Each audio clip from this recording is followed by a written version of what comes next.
We are already halfway through October, and it comes as no surprise that the air pollution in the national capital has started to worsen. The daily air quality index as measured by the Central Pollution Control Board has been hovering around 200 to 300 for the past 1 week. It touched 292 in Delhi on Friday, predominantly due to the high concentration of PM10. Now, these particulates less than 10 micrometers can penetrate deep into your lungs, make breathing difficult, and even make your eyes sting. And a lot of it actually comes from the dust, blowing from the desert of Rajasthan towards Delhi and also from construction sites, landfills, and road dust. But the hazy skies are signaling that the worst is yet to come.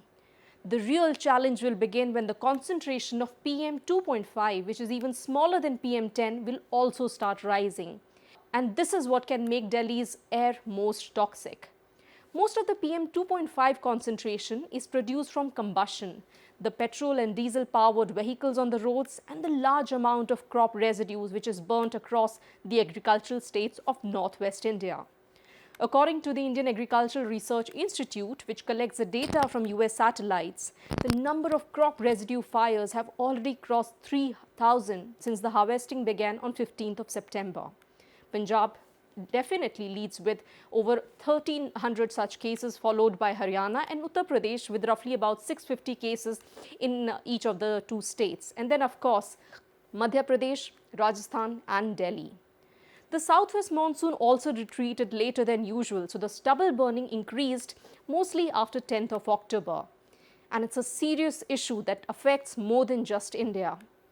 There are no geographical boundaries to air pollution, and therefore, even the stubble burning that occurs in our neighboring country, Pakistan, might also sometimes add to the worsening air quality over the entire region.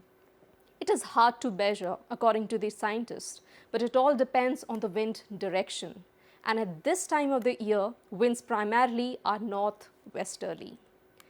Fortunately, the weather is warm and the winds are not as calm, so the stubble burning has not had a significant impact on Delhi pollution till now. The day temperatures are still hovering around 35 degrees Celsius, so the height at which the pollutants are dispersing is also really high, so we can breathe a bit easy. But on the other hand, the past few months have also been unusually warm for the national capital. So even though it has caused a lot of agony, it is also keeping pollution from getting worse. The actual trouble will begin when the temperatures start to fall, trapping these pollutants considerably much closer to the surface and thus reducing visibility.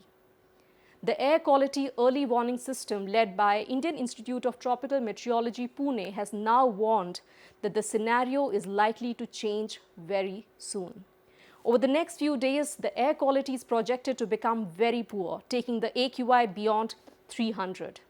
The unfavorable weather conditions and the increased stubble burning and even waste burning are likely to make this air quality even worse. The next 10 days will be very crucial. Delhi definitely has a hard time ahead. Undoubtedly, the next 2 months will certainly be the most difficult. The pollution levels will peak in the first week of November, but the air is already poisonous. So yes, mask up Delhi.